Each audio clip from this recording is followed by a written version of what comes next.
तो क्वेश्चन है, if P is perpendicular distance from origin upon line whose intercept on coordinate axes are A and B, prove that 1 upon A square plus 1 upon B square is equal to 1 upon P square, है ना। तो क्या करेंगे, पहले ये करेंगे कि आप डबल इंटरसेप्ट फॉर्म का इक्वेशन लिखिए, क्योंकि इंटरसेप्ट ए एंड बी दे के रखा हुआ है, तो लिख सकते हैं डबल इंटरसेप्ट फॉर्म। तो पहला आपने लिखा इस लाइन का इक्वेशन क्या हो सकता है, अगर वो इंटरसेप्ट कितना बना रहा है ए एंड बी, तो डबल इंटरसेप्ट फॉर्म में आएगा X upon A plus Y upon B is equal to 1। और एक लाइन की इक्वेशन, इसी लाइन की इक्वेशन आप एक तरीके से और लिख सकते हैं। कोऑर्डिनेट में ये हम लोग फ्रीक्वेंटली ऐसा करते हैं कि एक ही चीज को दो बार लिखते हैं, दो अलग तरीके से। जैसे कि मैं पिछले क्वेश्चनों में देखा कि एक ही पॉइंट को मैं दो बार लिखने की कोशिश कर रहा था, एक बार जबकि दिया हुआ था मैं फिर से लिख रहा था। इससे क्या होता है, इक्वेशन जनरेट होता है। तो मैं एक बार किस फॉर्म में लिखा, डबल इंटरसेप्ट फॉर्म में, जबकि इसमें एक इंफॉर्मेशन और देके रखी थी, if P is perpendicular distance from origin. तो क्या मैं नॉर्मल फॉर्म में लिख सकता हूं, तो लिखो इसी इक्वेशन को फिर से आप लिखिए नॉर्मल फॉर्म में। तो नॉर्मल फॉर्म में क्या होता है equation, x cos alpha plus y sin alpha is equal to P। ये आपका सेकेंड इक्वेशन हो गया, करेक्ट। अगर मैं तुमसे पूछूं क्या 1 और 2 एक ही लाइन को रिप्रेजेंट कर रहा है, क्या 1 एंड 2 एक ही लाइन को, सेम लाइन को रिप्रेजेंट कर रहा है ना, इसी लाइन के लिए कंडीशन लिखा गया ना, जो line if P is perpendicular distance from the origin upon line, जो लाइन लिखा गया है उसी लाइन के एक बार इधर से लिखने डबल इंटरसेप्ट के फॉर्म में लिखा हूं, और एक बार किसको लिखा हूं, नॉर्मल फॉर्म में लिखा हूं। तो एक ही लाइन को लिखा हूं ना दो बार, एक ही लाइन है। तो क्लास 10 में तुम लोग पढ़े होगे, if two lines are coincides, वो लाइन का इक्वेशन मैं दे रहा हूं, दो a1x b1y plus c1 is equal to 0, और दूसरा इक्वेशन है a2x plus b2y plus c2 is equal to 0। तो क्या रिलेशन लगाते थे आप लोग, a1 upon a2 is equal to b1 upon b2 is equal to c1 upon c2। ये एक लाइन ही नहीं है क्या, लाइन ही तो है ना, ये लाइन ही है और सेम ही लाइन है, तो यही रिलेशन लगेगा। 1 एंड 2 सेम ही लाइन को रिप्रेजेंट कर रहा है, लिखिए 1 एंड 2 रिप्रेजेंट सेम लाइन। तो हम लोग लिख सकते हैं x का कोफिशिएंट यहां पे कितना है, पहले वाले में 1 अपॉन a और सेकेंड वाले में cos अल्फा, तो मैं cos अल्फा को ऊपर रख दिया और नीचे क्या रख लिया, रेशियो, है ना। x का जो कोफिशिएंट है और यहां पे जो x का कोफिशिएंट है उसका रेशियो, करेक्ट। फिर यहां पे जो y का कोफिशिएंट है कितना है, sin अल्फा, तो लिखेंगे sin alpha upon 1 upon b, फिर यहां पे p अपॉन a। यहां तक कोई दिक्कत नहीं, यहां से इक्वेशन तैयार हो जाएंगे। यहां से आप cos अल्फा की वैल्यू निकाल सकते हैं, क्योंकि ये वाला इसके बराबर होगा, और sin अल्फा की वैल्यू निकाल सकते हैं। तो बताइए आप लोग cos अल्फा की वैल्यू कितनी आएगी और sin अल्फा की वैल्यू कितनी आएगी।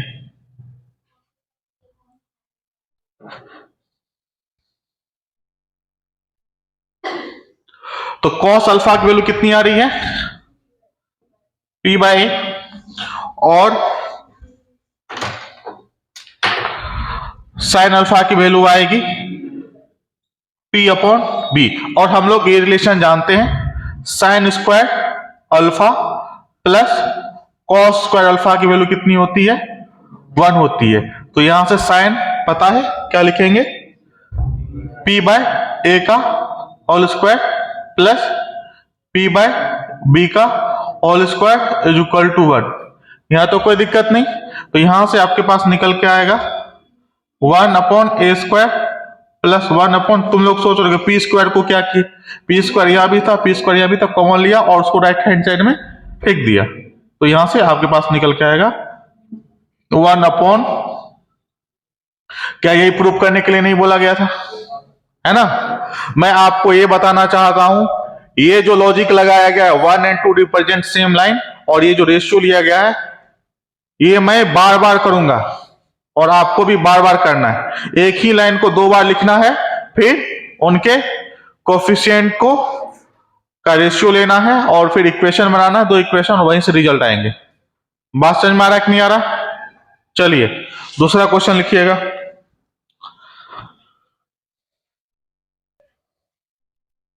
नेक्स्ट क्वेश्चन है find locus of middle point of A B where A is X intercept and B is Y intercept of a variable line always passing through point 2,3, है ना।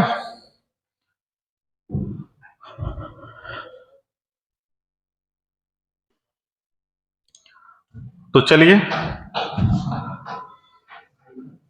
एक variable line है जिसकी equation मान ली जाए x upon A plus Y upon B is equal to 1 है ना, करेक्ट। तो ये पॉइंट आपका ए हो गया और ये पॉइंट आपका बी हो गया। हमसे किसका लोकस पूछा गया, किसका लोकस पूछा गया, पॉइंट मिडिल पॉइंट। तो मिडिल पॉइंट को जिसका लोकस पूछा जाना होता है उसको क्या मानते हैं, h, के, करेक्ट। तो ये वाला कोऑर्डिनेट कितना होगा आपका a,0 और ये वाला कोऑर्डिनेट 0, b, है ना।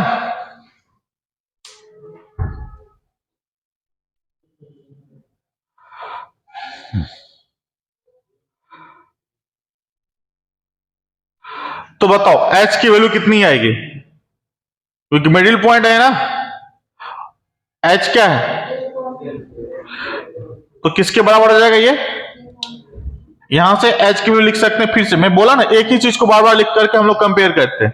तो यहां से क्या आएगा a + 0/2, तो a/2 और दूसरा b/2। यहां तक कोई दिक्कत नहीं है। चलिए अच्छा ये बताओ, ये लाइन कहीं से पास कर रहा है, कहां से पास कर रहा है, 2,3 से, तो इस लाइन को सेटिस्फाई करेगा, तो सेटिस्फाई करवाइए आप लोग। तो यहां पे क्या लिख सकते हैं 2/a 3/b is equal to 1, और a और b का वैल्यू वहां से लिख सकते हैं हम लोग। तो a की वैल्यू वहां से कितनी निकल के आएगी 2h, तो यहां पे लिख लिया 2h, और यहां बताइए b की वैल्यू कितनी आएगी 2k इज इक्वल टू 1। ये जो इक्वेशन आया वो किसका इक्वेशन, ऐसा इक्वेशन जिसमें h और k इन्वॉल्व है ना। तो यही जो इक्वेशन होगा वही क्या हो गया, लोकस हो गया गिवन कंडीशन के लिए। बात समझ में आ रहा है कि नहीं आ रहा। अब एच के को किस में रिप्लेस कर लेंगे,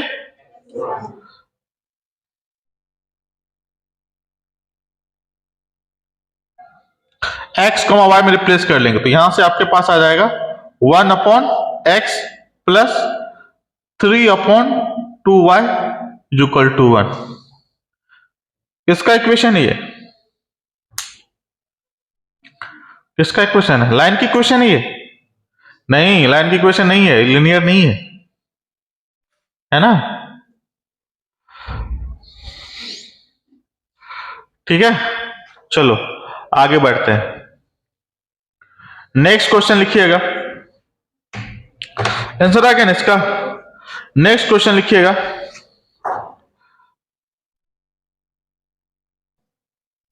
next question find number of lines passing through 2,4 and forming a triangle of area 16 units with coordinate axis. पहले आप लोग एक कोऑर्डिनेट एक्सिस बनाइए, कोऑर्डिनेट एक्सिस बनाइए, है ना, और एक लाइन बनाइए, ठीक है, लाइन खींचो, फर्स्ट क्वाड्रेंट में खींच लियो एक लाइन, एक ट्रायंगल दिख रहा है आप लोग को, लाइन ड्रॉ। चलिए हम भी कर लेते हैं, हमने भी एक कोऑर्डिनेट एक्सिस को ड्रॉ किया ऐसा करके,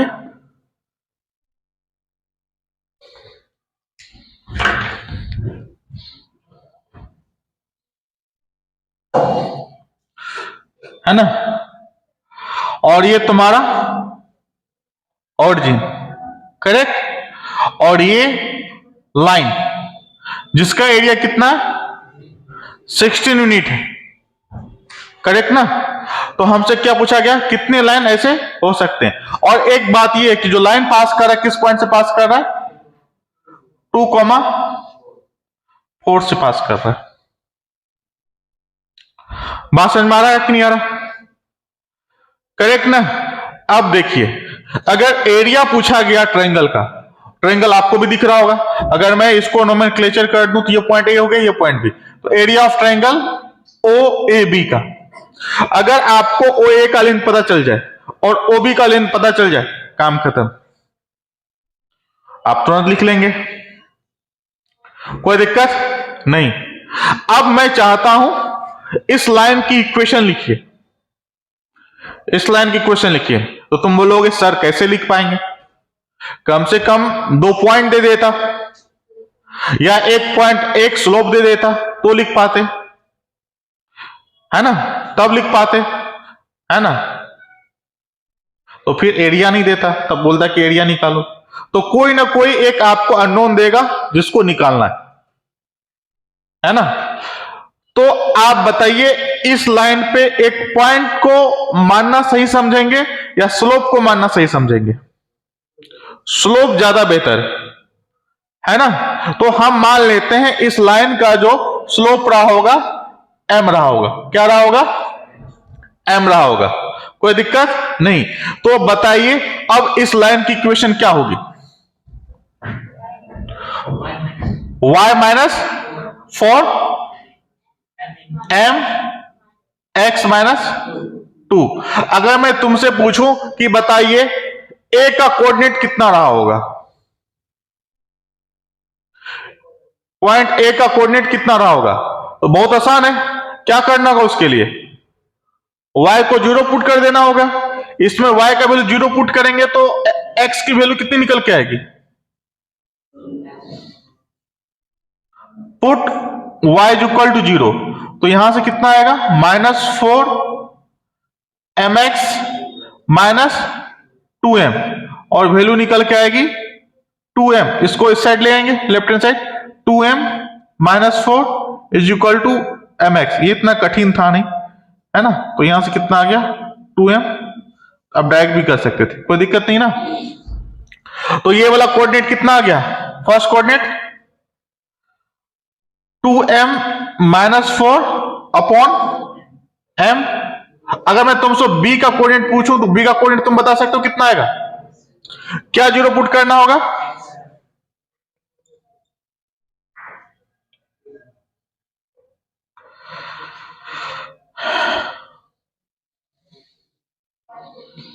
तो y इंटरसेप्ट निकल के आएगा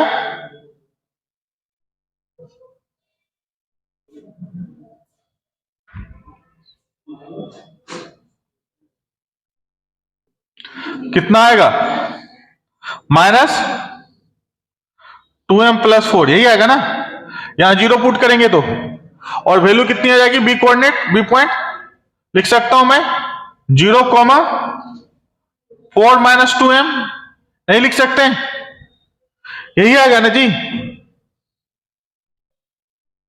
बोलो आ गया। अगर आपको 2 पॉइंट पता चल गया है, ये लेंथ पता चल गया, ये लेंथ पता चल गया, तो क्या एरिया नहीं निकाल सकते, एरिया कितना आएगा, एरिया ऑफ ट्रायंगल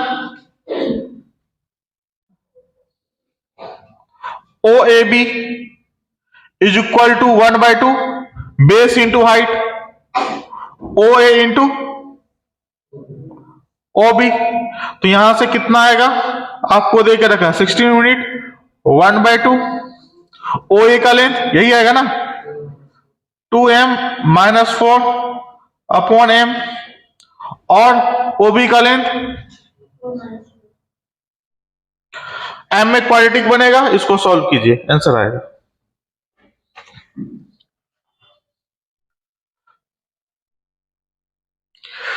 देखिए, अच्छा ये बताओ, ये जो कोऑर्डिनेट है पॉजिटिव है कि नेगेटिव, ऐसा कुछ बोल नहीं सकते ना।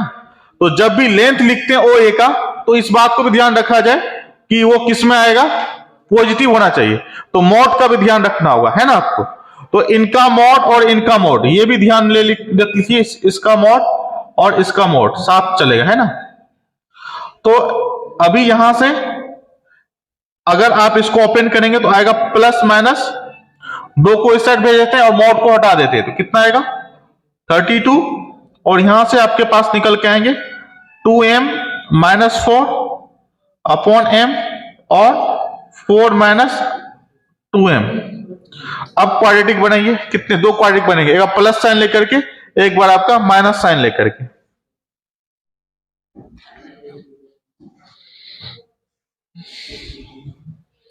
है ना। तो करें एक बार, तो यहां से आपके पास आएगा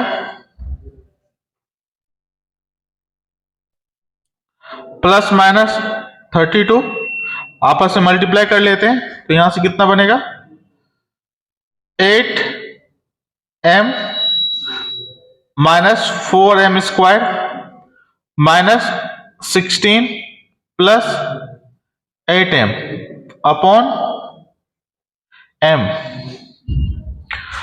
थोड़ा सा और आगे बढ़ते हैं, प्लस 32 माइनस 4m स्क्वायर, और इधर में 8m स्क्वायर, 8m स्क्वायर, तो कितना बनेगा माइनस 4m स्क्वायर, और इधर में 8m प्लस 16m, और this one minus 16 upon m। तो इसमें दो केस बनेंगे, केस वन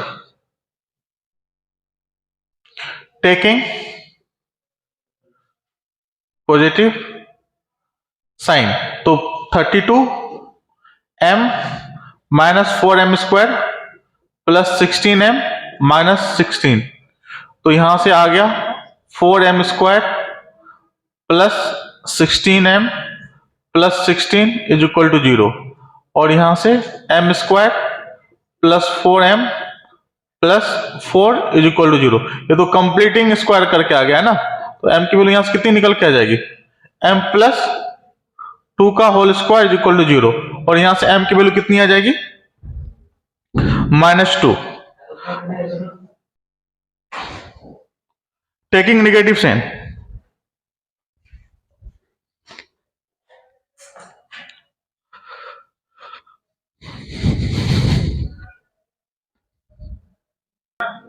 डिसीजन लेना था, तो चलिए जब नेगेटिव लेंगे तो कितना आएगा -32m minus 4m square plus 16m minus 16 upon m, तो मल्टीप्लाई कर लेते हैं, तो यहां से आएगा -32m square minus 4m square plus 16m minus 16, तो इसको उठा के इस साइड ले आएंगे तो कितना बनेगा, या इसको उठा के उस साइड ले जाते हैं, तो -32m स्क्वायर और माइनस 4m स्क्वायर कितना बनेगा 28m स्क्वायर प्लस 16, यही आ रहा है ना जी।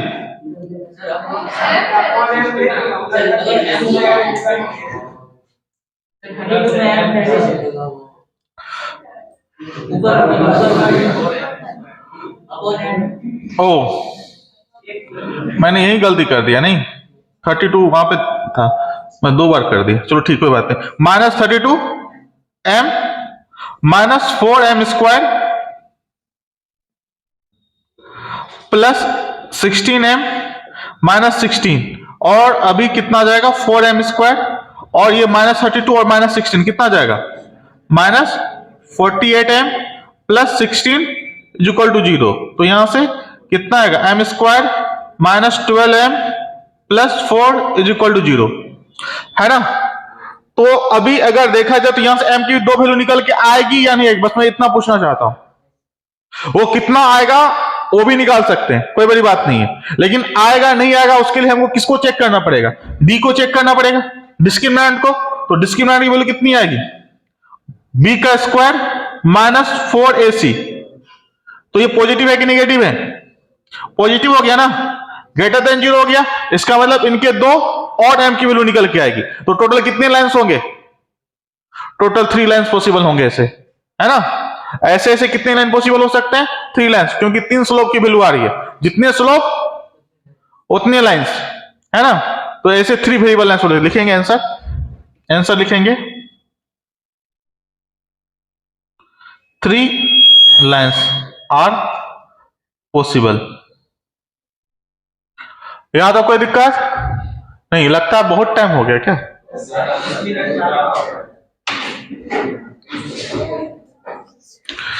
बहुत टाइम लग रहा है। और ये सब क्यों हो रहा है? आपका कैलकुलेशन बहुत स्लो है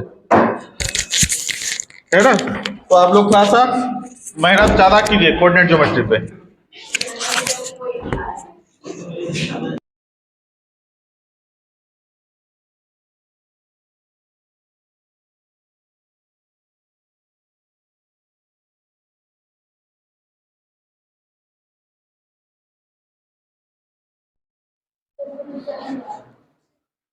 फाइंड इक्वेशन ऑफ लाइन, पहला पार्ट है cut off intercept 4 on coordinate axis. On coordinate axis question कीजिए, बोर्ड पे लिखा हुआ है। तो यहां से भी 4 यूनिट और यहां से भी 4 यूनिट, ये ऑरिजिन से 4 यूनिट। तो अभी इस लाइन की इक्वेशन कितनी होगी? हम लोग डबल इंटरसेप्ट फॉर्म लगाएंगे, x upon 4 plus y upon 4, x upon 4 plus y upon 4, और इसकी वैल्यू कितनी आएगी? 1 आएगी। और लाइन का इक्वेशन आपके पास आ जाएंगे, x plus y is equal to 4। यहां तक किसी को दिक्कत नहीं? सेकेंड पार्ट लिखिएगा। Second part is cuts of equal intercepts, cuts of equal intercept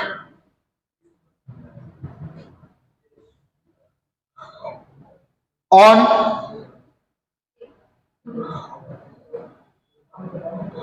coordinate axis and passes through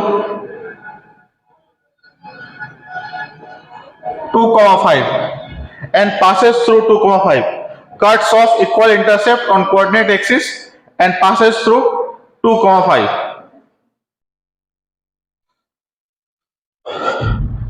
Cuts of equal intercept, यहां पे देखो इक्वल इंटरसेप्ट बनाया जा रहा है ना। तो यहां पे हम लोग मान लेंगे कि स्लोप की वैल्यू कितनी है? -1। तो हम लोग कौन सा इक्वेशन यूज कर सकते हैं? ज्यादा बेहतर होगा हम लोग कौन सा फॉर्मेट यूज करें? y is equal to mx plus c, है ना, क्योंकि स्लोप की वैल्यू पता है। तो यहां से वैल्यू कितनी आएगी? y माइनस एक्स प्लस सी, और अभी c की वैल्यू निकालनी है, क्योंकि ये लाइन किससे पास कर रहा है? 2,5 से, है ना। 2,5 से पास कर रहा है, तो हम लोग लिख सकते हैं y के जगह क्या लिख सकते हैं? 5, और x जगह, तो यहां c की वैल्यू निकल के आ जाएगी, कितनी निकल के आएगी? 7। या आप ऐसा भी कर सकते थे, जैसे कि अब आपको एक पॉइंट पता है और स्लोप पता है ना, तो जब पॉइंट एंड स्लोप पता हो तो हम लोग कौन सा इक्वेशन यूज करेंगे? y minus y1 m into x minus x1। तो यहाँ पे y1 की वैल्यू 5, m की वैल्यू -1, x माइनस 2। आप इसको भी सॉल्व करेंगे तो वही चीज निकल के आएगा, y minus 5 minus x plus 2। तो वैल्यू यहां से आ गई y is plus x is equal to 7। बात समझ में आया कि नहीं आया? इस c को जब यहां पुट कीजिएगा तो आपको सेम रिजल्ट मिलेगा, है ना, कोई दिक्कत नहीं। थर्ड पार्ट लिखिएगा।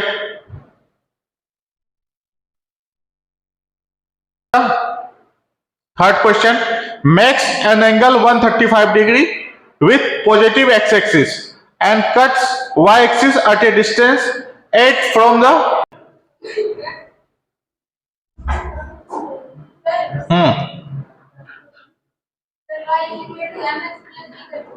हाँ वही आएगा। जैसे लाइन जो है ना वो 135 डिग्री ऐंगल बना रहा है ना, लेकिन बोला है कि at a distance 8 from the origin, origin से कितना दूरी बना रहा है जरा 8। तो चाहे तो ऐसा बना ले, चाहे तो ऐसा बना ले, लेकिन ऐसा नहीं बनेगा, नीचे नहीं बनेगा, क्योंकि उसके बाद स्लोप जो है तुम्हारा 45 डिग्री हो जाएगा, है ना। दो पॉसिबिलिटी थी, तो ये वाला नहीं हो पाएगा, तो आपका एक यही होगा। ऐसा बोलना चाह रहा था हमने इसको, तो ये थोड़ा सा सही करना पड़ेगा, ठीक है ना। तो यहां से कितना बनेगा, y is equal to m x plus c use कर सकते हैं।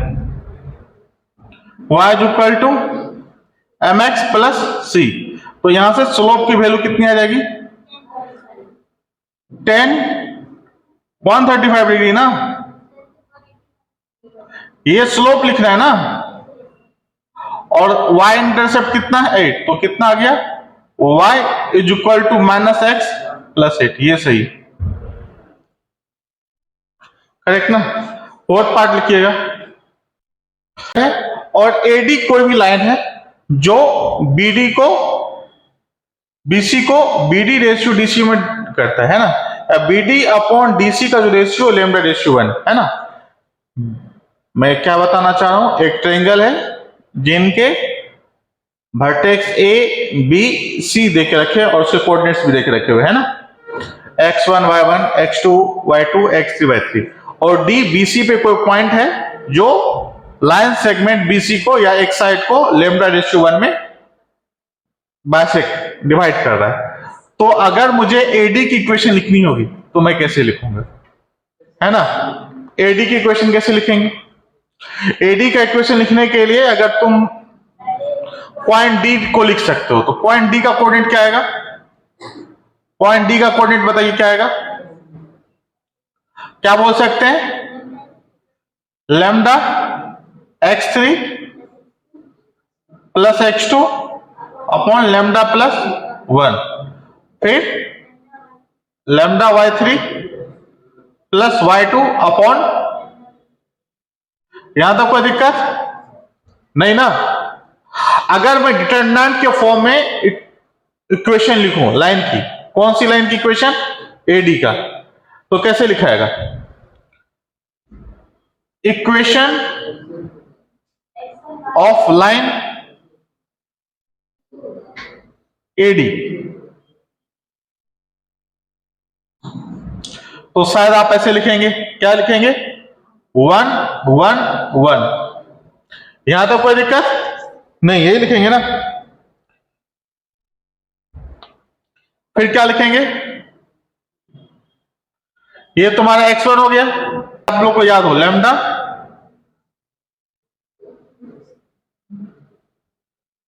यहां तक कोई दिक्कत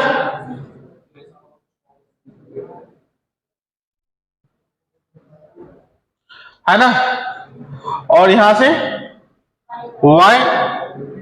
y1 lambda y3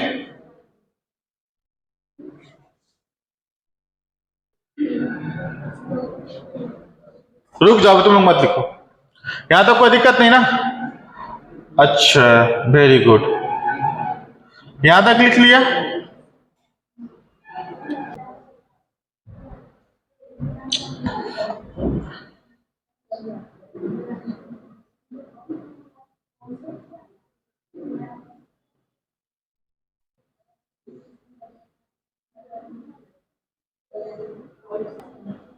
very good, और यहां क्या दिखेगा,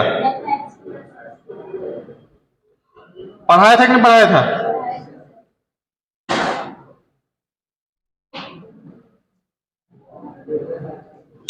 बोलो यहां तक कोई दिक्कत नहीं। फर्दर प्रॉपर्टी याद कीजिए, डिटरमिनेंट में पढ़ाया गया है, अगर कोई रो या कोई कॉलम को इस तरह से एक्सप्रेस किया जाए, टू टर्म के सम के फॉर्म में एक्सप्रेस किया जाए, तो उनको as a sum of two determinants के फॉर्म में लिखा जा सकता है ना। बताया था, जनरलाइज भी किया था और लास्ट क्वेश्चन भी किया था।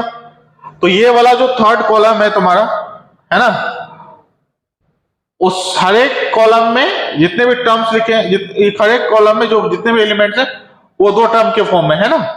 और ये 1/λ+1 का इधर में क्या काम है, कोई काम नहीं, उसको उठा कर फेंक देंगे। तो बचेगा कितना आपके पास, ये बचेगा 1 1 1 x x1 x3, कोई दिक्कत नहीं। फिर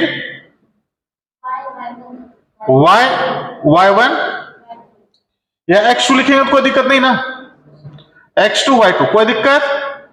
अब बच गया कौन सा, λ x3 λ/3, कोई दिक्कत नहीं ना। तो मैं नेक्स्ट स्टेप में, अच्छा एक मिनट, क्या बोला मैं अभी, ये बोला ना कि λ x3 λ/3 बचा हुआ है, लैम्डा कॉमन लेंगे तो काम चल जाएगा। तो लैम्डा कॉमन ले लेते हैं, तो यहां से 1 1 1 x x1 x3 y y1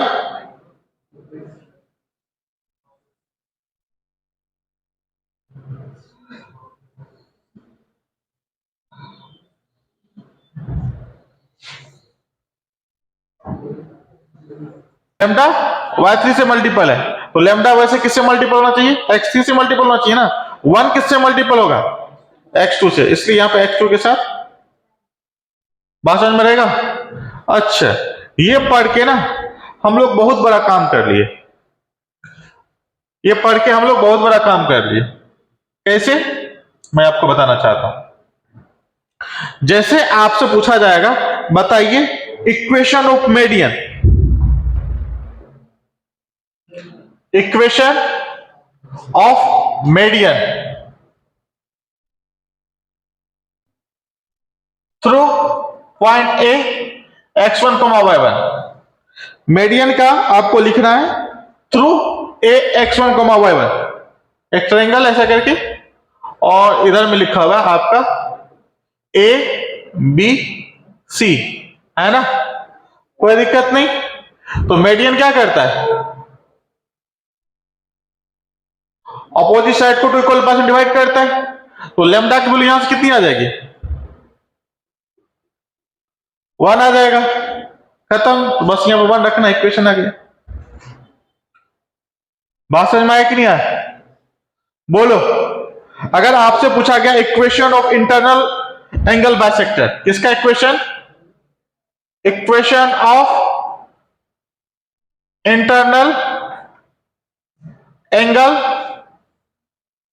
bisector, तो इंटरनल एंगल बाइसेक्टर में आपके पास इस तरह से कोऑर्डिनेट लिखे हुए, ए का कोऑर्डिनेट x1 y1, बी का कोऑर्डिनेट x2 y2 और सी का coordinate x3 y3। Internal angle bisector, ये वाला एंगल a/2 और ये वाला एंगल a/2, और यहां पे आपको क्या चाहिए, AD का इक्वेशन चाहिए, एंगल बाइसेक्टर AD का इक्वेशन चाहिए, है ना। वैसे और भी तरीका है, लेकिन इस तरीके से हम लोग भी लिख सकते हैं ना, क्योंकि यहां पे BD अपॉन DC जो क्या है, लैम्डा, लैम्डा है ना, तो हम लोग लैम्डा मान के रखा था, वो कितना निकल के आने वाला है, इसके आगे का लेंथ C और इसके आगे का लेंथ स्मॉल b, कितना आएगा C/b।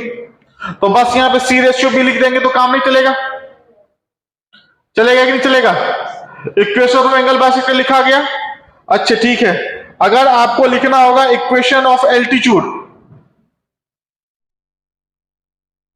Equation of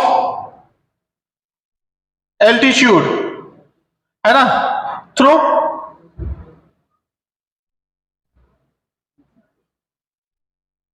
through a x1 y1, है ना, यहां पर भी थ्रू,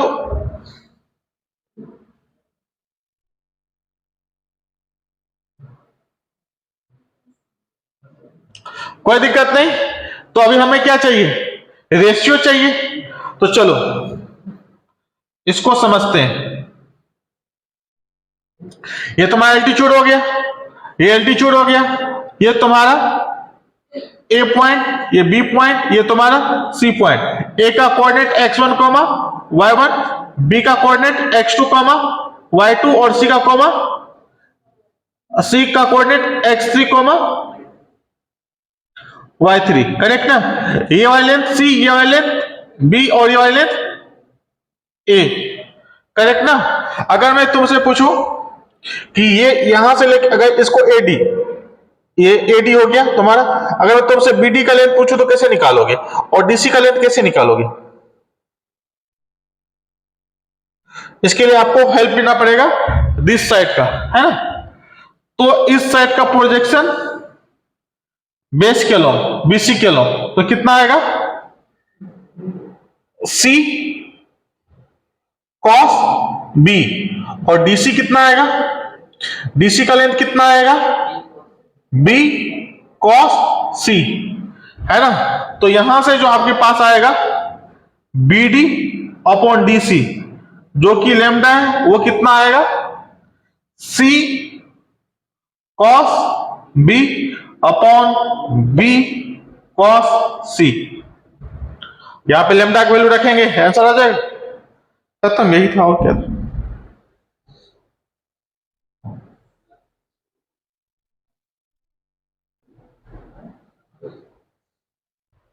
यहां तो कोई दिक्कत नहीं। अगर आप लिखना चाहेंगे equation of external angle bisector तो नहीं लिख सकते हैं, है ना? अगर यहीं पे लिख लो, यहां पे थोड़ा जगह बचा हुआ है ना एंगल बाइसेक्टर के लिए, लिख लो, नोट करेंगे यहां पे। फॉर एक्सटर्नल एंगल बाइसेक्टर के लिए आपको पता है ना कैसे होते हैं, हार्मोनिक कंजुगेट होते हैं, सेम रेशियो में डिवाइड करते हैं, है ना? तो फर्क क्या पड़ेगा, only BD upon DC is equal to जो लैम्डा, वहां वैल्यू कितनी आएगी, एक्सटर्नल डिवीजन का आ गया ना, तो -C अपॉन B आ जाएगा, -C अपॉन B आ जाएगा। सेम चीज होती है, लेकिन यहां पे -C अपॉन B आ जाएगा। यहां तक किसी को दिक्कत नहीं ना?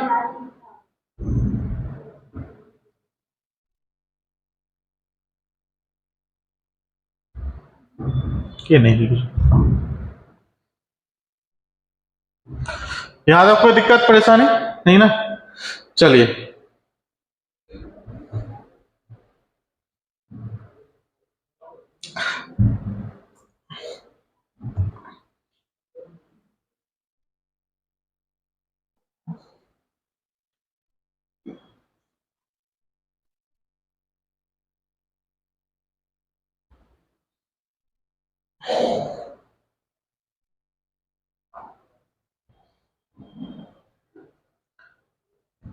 आगे बढ़े। है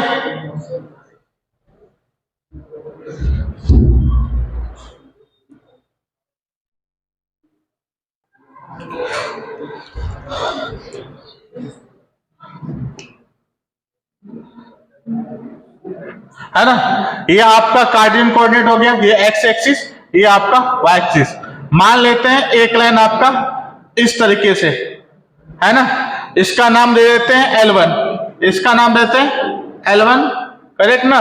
और इसका स्लोप मान लेते हैं कुछ देर के लिए M1 है, और ये कितना एंगल बना रहा है, θ1। सारा इंफॉर्मेशन देके रखा हुआ है ना? अगर लाइन अगर देके रखा हुआ है तो क्या तुम स्लोप निकाल लोगे, स्लोप निकाल सकते हो, या अगर आपको थीटा देके रखा है, इंक्लिनेशन देके रखा हुआ है, तो आप स्लोप निकाल लोगे, किसी भी हालत में आप स्लोप निकाल लोगे, कोई दिक्कत तो नहीं है ना? चाहे इंक्लिनेशन देगा तो आप क्या करेंगे, स्लोप निकाल लेंगे, है ना? तो अभी मान लेते कि ये वाला एंगल आपका θ1। एक लाइन और ड्रॉ करते हैं इस तरीके से,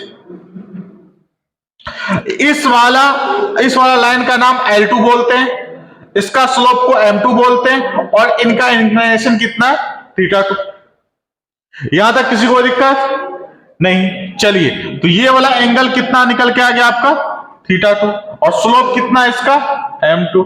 अगर इन दोनों का बीच का एंगल पूछा जाए तो कौन सा एंगल दोगे, ये वाला एंगल, ये वाला एंगल, कौन सा एंगल होगा, है ना, दोनों हो सकता है ना, लेकिन हम लोग प्रिफर करते हैं कि एक्यूट एंगल बोला जाए, है ना, इन दोनों में ज्यादा का फर्क नहीं है। जैसे कि मैं बोल दूं इन दोनों का बीच का एंगल थीटा है, तो ये वाला एंगल कितना आएगा, पाई माइनस थीटा। बात समझ में आ रहा कि नहीं आ रहा, बोलिए। अच्छा ये बताओ, अगर ये थीटा है ना, ये थीटा, तो ये वाला एंगल कितना आएगा, थीटा। यहां तक किसी को दिक्कत, किसी को कोई परेशानी, तो कोई महारथी बता सकता है कि थीटा प्लस थीटा टू की वैल्यू कितनी आएगी, थीटा प्लस थीटा टू की वैल्यू कितनी आएगी, थीटा प्लस थीटा टू की वैल्यू कितनी आएगी, 180 आएगा। कहां से तुम लोग पढ़े हो, 8-9 पास करके आओ कि नहीं आए हो, बताओ।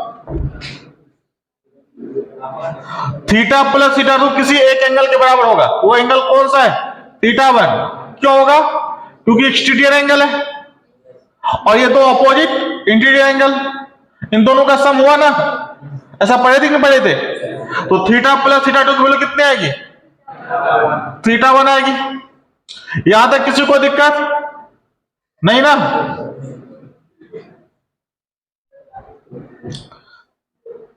यही आएगा ना जी।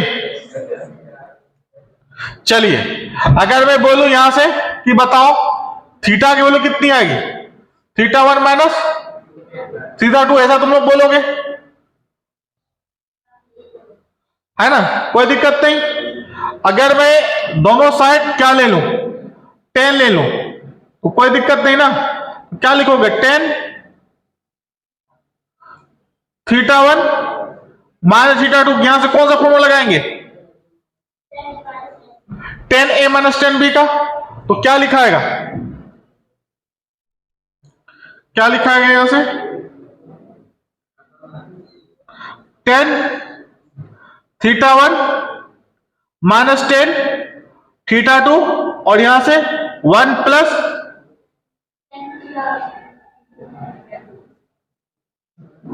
यहां तक कोई दिक्कत, कोई परेशानी नहीं।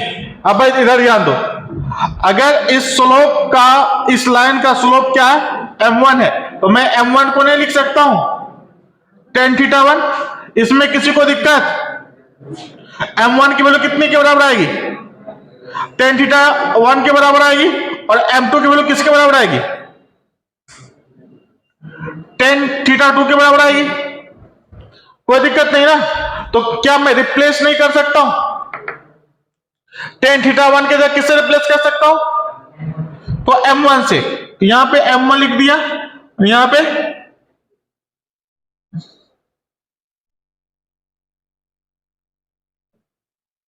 तो यहां से कितना आएगा, तो थीटा की वैल्यू यहां से निकाल सकते हैं। अच्छा ये बताओ, अगर हमको ये पॉजिटिव में आएगी नेगेटिव में आएगी, ऐसा कुछ बोल सकते हैं भी क्या, ऐसा भी कुछ बोला जा सकता है कि वैल्यू किस में आएगी, पॉजिटिव में आएगी कि नेगेटिव में आएगी, बताओ, कुछ भी आ सकता है ना, लेकिन हमको देना क्या होता है, एक्यूट एंगल। बात समझ में आ रहा है कि नहीं आ रहा, तो हम लोग एक्यूट एंगल जो है वो निकालते हैं, इसलिए हम लोग यहां पे क्या लगा देते हैं, मॉड। बात समझ में आया कि नहीं आया, और यही तुम्हारा क्या हो गया, अगर थीटा लिखना चाहेंगे तो थीटा यहां से निकाल लेंगे, पहले tan थीटा निकाल लेंगे, फिर उसके बाद जाकर के एंगल भी निकल के आ जाएगा, है ना, कोई दिक्कत नहीं ना। Very very important.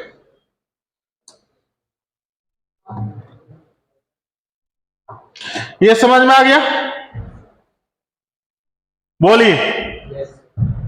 कहीं कहीं ऐसा भी लिखा होता है m2 minus m1 upon 1 plus m1 into m2, कोई फर्क नहीं पड़ता है। बात समझ में आ रहा है कि नहीं आ रहा, मॉड लगा है, सबको पता है, एक एक्यूट आएगा, एक ऑब्टूस आएगा, एक तुम्हारा थीटा निकल के आएगा, दूसरा एंगल क्या होगा, पाई माइनस थीटा होगा, वो पहले ही बोला है ना, एक थीटा होगा, दूसरा एंगल क्या होगा, पाई माइनस थीटा होगा, करेक्ट ना। तो चलो ठीक है, आगे लिखिए condition of line being parallel. हाँ चलो अब इसको खत्म ही कर लेते हैं, लिखो चलो कल इसको कंटिन्यू करें। हाँ डीबीपी अभी पीएनसी का खत्म करते हैं अब, ठीक है ना। इसका डीबीपी नंबर 2 बना लीजिएगा, हो जाएगा ना। और पीएनसी में कितना बचा हुआ है? 8 तक खत्म, कंप्लीट हो गया डिस्कस।